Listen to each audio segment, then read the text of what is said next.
Perebutan medali di arena bola basket Pekan Olahraga Mahasiswa Nasional POMNAS sudah tuntas digelar. DKI Jakarta merebut medali emas, sedangkan kontingen Jawa Timur jawara di bagian putri. Tim basket putra DKI Jakarta yang menjadi tim unggulan juara berhasil membuktikannya di lapangan Sport Center UNP Lubuk Buaya, Kota Padang. Pada partai final Sabtu 26 November 2022, tim ibu kota berhasil tumbangkan Jawa Tengah 91-44.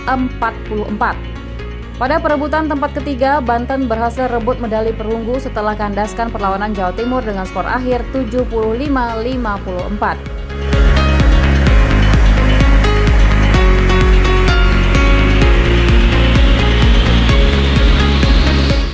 Sementara tim basket putri DKI Jakarta gagal mengawinkan gelar juaranya pada POMNAS tahun 2022 ini.